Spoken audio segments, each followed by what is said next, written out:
Hello, welcome to the Bible study. My name is Kent Philpott. We're going verse by verse through the Gospel of John. We have gotten all the way to chapter 5, and we have a great story called The Healing at the Pool on the Sabbath. And that last little phrase, on the Sabbath, is a big key. Sabbath is a word that means rest, has come to mean rest. When we find it in the book of Genesis, where God created everything in 6 days, and on the seventh day he rested. It's called the Sabbath day. For the Jewish people, the Sabbath day was sundown on Friday, went till sundown on Saturday.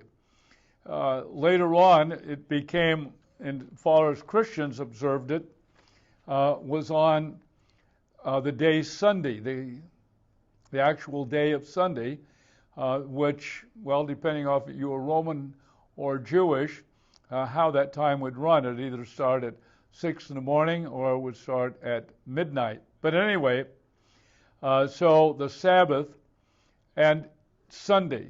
We still observe so many Sabbath laws. I remember as a kid, stores were not open on Sunday. Few people worked on Sunday.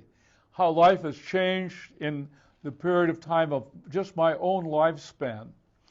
But anyway, so we're going to be talking about the Sabbath and what that means.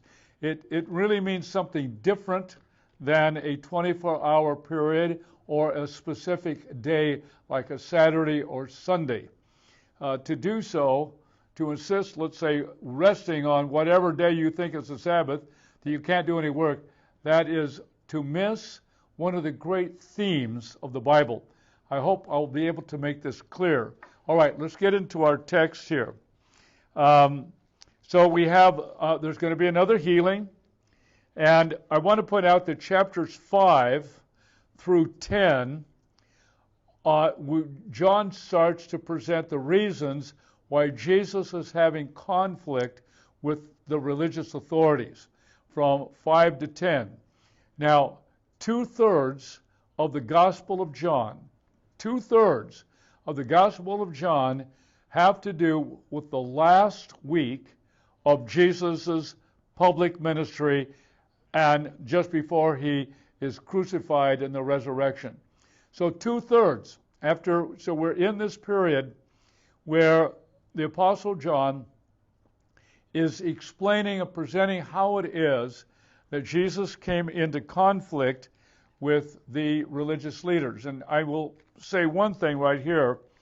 One of the primary reasons was that Jesus went his own way. He did not identify with any of the religious/political parties.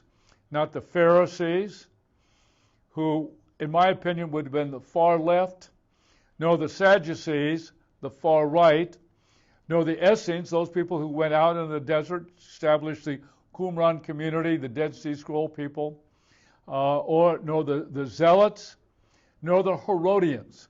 This was a purely political party where they championed the rule of the Herods, Herod the Great's children and so on, who ruled under the Roman government. So, we start off in chapter 5 with verse 1.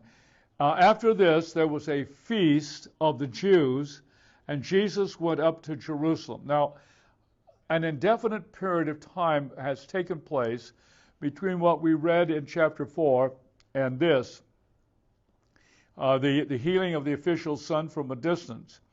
There's a time period that has gone on. Hard to understand what happened, but a feast of the Jews, and it doesn't say what. It's probable that it was one of the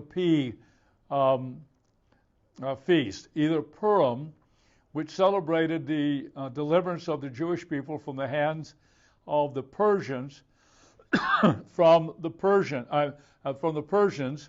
Then when they were going to plan to exterminate the Jewish people, who had been in exile there. When we find this in the book of Esther, Purim, P-U-R-I-M, or it could have been another Passover. But those are the two feasts that are generally thought. It's interesting that it doesn't tell us which one. For some reason, John did not think it was important to do that. And it says, and Jesus went up to Jerusalem. Now, 3 times we're going to find other Passover times when Jesus goes up to Jerusalem. If I had to put my money on it, I would say this is another Passover, the 4th, and really the first in the Gospel of John. So he goes up to Jerusalem. Now there is in Jerusalem by the sheep gate a pool in Aramaic called Bethesda, which has 5 roof colonnades. They're going to take a little explanation here. Okay. The sheep gate, that was so named because it was through the gate, which was in the northern part of the city, where the animals for the sacrifice, the sheep that are led to the slaughter, will be brought in. That's where they came in. The sheep was known as the sheep gate. And notice he says in Aramaic called Bethesda. Now, Bethesda means the house of mercy, the house of mercy. Beth in Hebrew and Aramaic, Beth means house. And so Bethesda would mean the house of mercy. But there is another word that we find in the place of Bethesda in the majority or the majority of the best manuscripts called Bethsaida, Bethzatha, which means the house of the olive tree. My version, the English Standard Version, has Bethesda, but the commentators that I studied, that I always study in preparation for the sermons, I preach these sermons before I do them here, most of them, but I would land on Bethesda, the house of the olive tree. It has the best manuscripts of it. There's about 7,000 extant Greek manuscripts of the New Testament and several thousand other copies of manuscripts of other languages like Coptic and Syriac and Ethiopic, and some of the great translations, many of which are older, far older than some of the best Greek manuscripts. And so, and notice this is one of the areas where there's a little dispute, and what a big deal it is between House of Mercy or House of Olive Tree. Anyway, now there's a pool. It appears to be an artesian pool, and it says it has 5 roof colonnades. Now, what it means is there were 5 places around those pools, and by the way, there were 2 of them. They had been excavated. One was 55 feet long, the other was 60 feet long, and there was even a fresco that was produced later on that pictured an angel stirring the water up. And I tell you this because you'll notice that a verse is missing here in our English translation, which is in the King James. Verse 4 is missing. I'll get to that in a minute. But there were places that provided shelter from the rain, from the heat, the sun, and it was where people were placed. It was a place of mercy. That's probably why Bethesda, there's a Bethesda, Maryland there, and the house of mercy. It means the hospital and so on. So these 5 roof colonnades, they were up on piers, on stone piers. Verse 3 says, in these lay a multitude of invalids, blind, lame, and paralyzed. So this was a place where these people would be, and they would receive alms. The people on their way to the temple would give alms, and this is one of the things how the poor people in Jerusalem at that period were cared for. And then that's verse 3. Then it goes right on to verse 5. Verse 3 is missing, and I'm going to read it to you. It says, waiting for the moving of the water, for an angel of the Lord went down at certain seasons into the pool and stirred the water. Whoever stepped in first after the stirring of the water was healed of whatever disease he had. Okay. That is not a part of the book of John.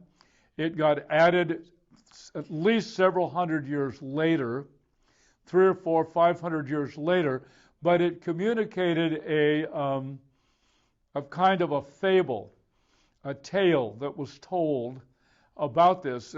This fellow obviously knew about, and at some point, some writer knew of the story and put it into a manuscript, and it got copied and copied and copied, and so it continued, but it's very clear that it's not a part of John's Gospel. Now, verse 5 says, one man was there who had been an invalid for 38 years. 38 years. The average lifespan of a human being in that period was not much longer than that. It's interesting how the ages of which people die has lengthened and lengthened and lengthened. But here it was very close to how long this man had been an invalid. When we don't know what kind of problem he had. We just don't know.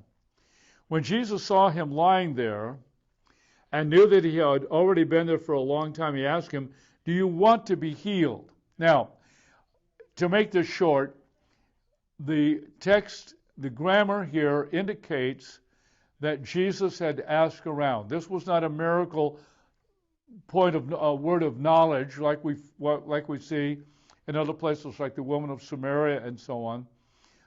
But the Greek indicates that Jesus had talked and found out, or somehow knew, maybe had been asked by somebody else, could you possibly go and do something for this poor man? We don't know. But he'd been there a long time, and Jesus said, do you want to be healed? Now, why the question? Wouldn't it be obvious that this guy would want to be healed, but maybe not? Somehow he'd been able to stay there for a long time and survive. He had developed a survival technique. We're going to find out a little bit later. May not have been the most honest person, may have been doing some kind of scam, some kind of pulling some fraud thing. We don't know, but there's indications that might be so. Will come up later. But he says, do you want to be healed? He doesn't say to him, be healed. He says, do you want to be healed? And it may be the guy had to come to the place where he had to be honest with himself. I've developed a fairly comfortable life. I had somebody last night at the prison, San Quentin, say to me, you know, here, we get to eat 3 times a day. The food's not that bad. We have 100% hospital dental care, psychiatric care. We have a place to live. We don't get rained on. We don't get frozen. We don't get baked. We live here. There's all kinds of stuff to do. And a lot of people, I have found, they found that this is not a bad place to be. I'm getting taken care of, and I couldn't get taken care of someplace else. Now, maybe the man had been milking this injury for all these years because he was surviving and getting care. I don't know.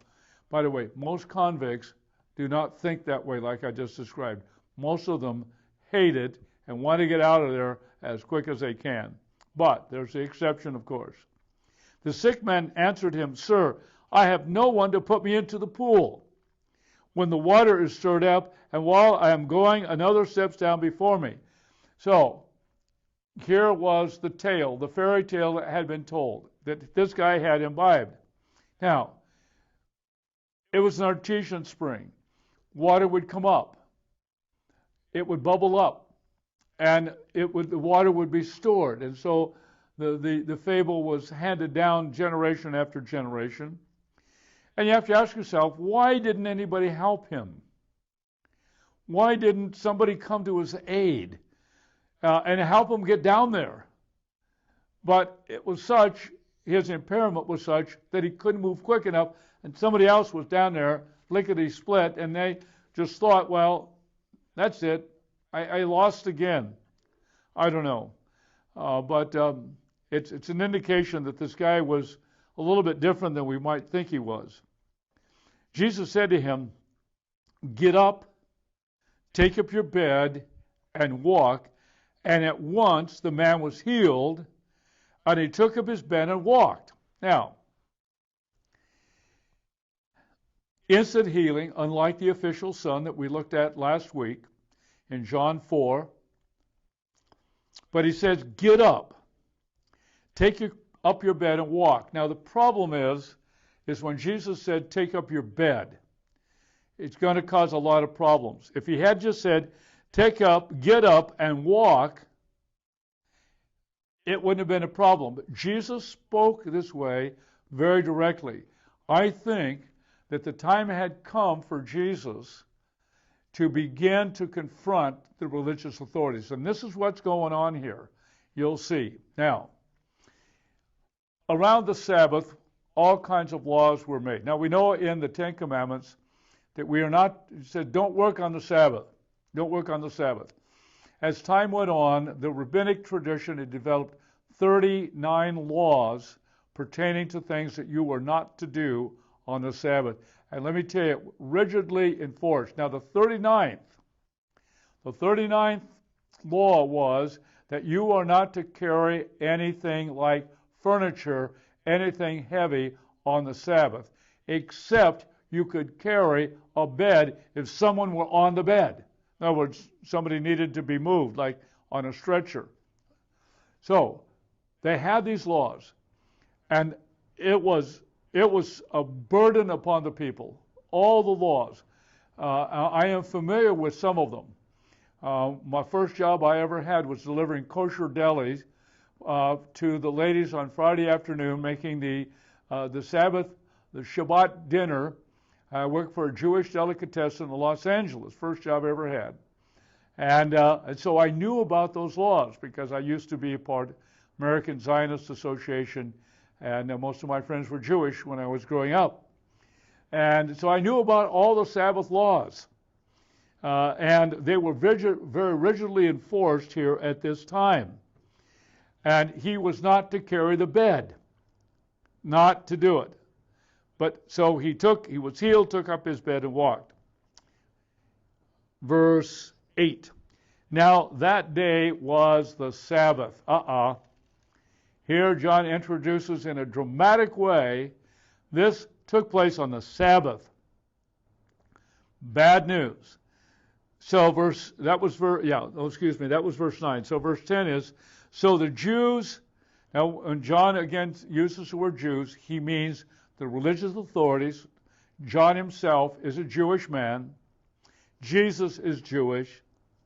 So the Jews said to the man who had been healed, it is the Sabbath, and it is not lawful for you to take up your bed. They could have said, thank God you're healed, man, after all these years. You can have a semblance of an okay life now. There was none of that. There was no thanksgiving. They saw that he was breaking a Sabbath law. They felt obligated to come to that man and chastise him and accuse him of breaking a Sabbath law. Not a simple thing. Okay. Verse 11, but he answered them, the man who healed me, that man said to me, take up your bed and walk. This man did not know who had healed him. He didn't know who Jesus was.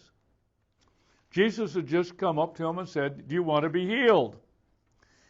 So, and he says, I have nobody to help me get down. He didn't understand. He didn't get the idea that this one that's standing in front of him could heal him like that.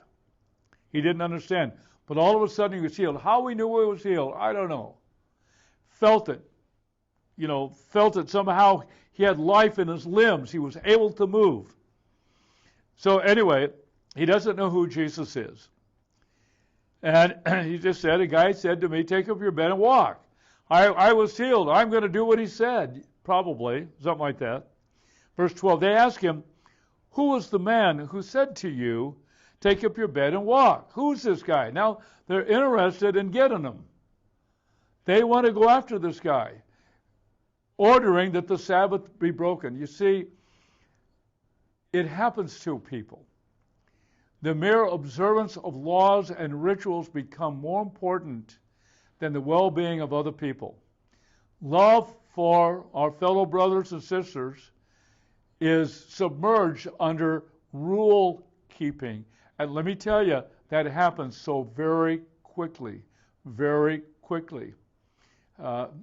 When I was in the military, I had to work every third Sunday, all week, all day long.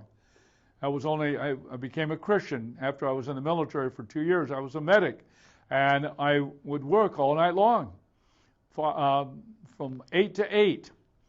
And people would criticize well, you're working on the Sabbath. You can't be doing that. You have to protest. Well, I never went with that because the Sabbath means something. I'm hoping I can get it. I have to hurry on. Now the man who had been healed did not know who it was, for Jesus had withdrawn as there were a crowd in that place. Jesus didn't want to create a big stir. He wasn't going to stand around and people say, wow, aren't you wonderful? Can you do that for me? Jesus left. Afterward, Jesus found him in the temple. Now the man had gone into the temple. Jesus found him there and said to him, see, you are well. You are well. Then he says, sin no more, that nothing worse may happen to you. Now, in the Greek it says, stop your sinning. Stop your sinning. Well, Jesus knew that the guy was involved in some kind of sinful behavior. We don't know what it was. We don't know what it was. I almost have thought sometimes that somebody said to Jesus, you know, there's this guy down at the pool of Bethesda, and he is such a problem. He takes advantage of everybody. He steals from everybody. Could you go down there and do something? I don't know. Total speculation on my part. But that's the crazy way I think sometimes. But he goes to him. He finds him, and he says, sin no more. So you wonder why Jesus said that. Maybe the guy's going to continue the same kind of scam or intimidation, whatever it was, that the man had been doing. I don't know. Or it could be, of course, he wants him to be a faithful person. Jesus says, stop doing the sin that you are doing. Jesus knew about the sin. That is the thrust of the Greek. He says, that nothing worse may happen to you. We don't know what that means. The man went away, verse 15. The man went away and told the Jews that it was Jesus who had healed him. Thanks a lot. There's two ways you can go with this. The guy was trying to ingratiate himself with the religious leaders. You're going to point out to this is the guy over here. It's this guy Jesus. This is the guy Jesus. They already knew about him. This guy Jesus. Maybe he was doing that. Maybe he was thinking he was doing a good deed. Who knows? Maybe he was trying to get Jesus in trouble. Jesus had said, stop your sinning. Maybe the guy got upset with that. I remember how upset I got when I learned all the things that the Bible said that I was to stop doing. I was offended because I was doing a lot of sin when I became a Christian. A lot of sinning. I was good at sinning, I got to tell you. And it took me a long time even to realize all the crazy stuff that I had just commonly done. I was immersed in all kinds of sin. I was not the wonderful little guy that you think I am today. I'm really still kind of a rascal. But So verse 16 says, and this was why the Jews were persecuting Jesus. This is the point of the story. The religious authorities had started to persecute Jesus. Why? Because he had encouraged someone to break the 39th law about the Sabbath. He carried a bed on the Sabbath day. He worked. He worked. That's the thing. He worked. You were to do no work on the Sabbath. Remember, the Sabbath means rest. The Sabbath is one of the great themes of Scripture. We find it in the early chapters of Genesis. We find it in the commandments in Exodus chapter 20. We find it in all kinds of places. We find it in the prophets, Jeremiah. I have a quote here from Jeremiah 17:21 says, do not bear a burden on the Sabbath. Well, it was a big deal, the Sabbath. Give you the short of it because I've only got 2 minutes left. Jesus is our Sabbath rest. What we do, we rest from our work of trying to save ourselves, and we rest in the finished work of Jesus. I like to say all the religions of the world are work-oriented. What you do, what you think. Christianity is not that way, not even close. Has nothing to do with what we do. Our good deeds have to outweigh our bad deeds. That'll never work. We're all lost. It's resting in the finished work of Jesus. I have to finish. And this is why the Jews were persecuting him, because he was doing these things on the Sabbath. But Jesus answered them. See, they accosted him. It's hard to see in the sentence here, and this is why the Jews were persecuting Jesus, because he was doing these things on the Sabbath. Now, somehow they had come to Jesus. See, John is he doesn't give us the full picture, which is like they had to have found Jesus, come to him, and then Jesus answered them, and he says, my Father is working until now, and I am working. He's working. So the idea of doing no work is not why the Sabbath is in the Scripture. It has to do with our resting in Jesus, our not working. And he's going to say something that is really going to upset them. And we're going to be seeing in the next week, where he says, my Father. Who is he referring to? Who's referring to the Creator God, God the Father. He says, my Father is working until now, and I am working. That's why he says he did the healing on the Sabbath so long.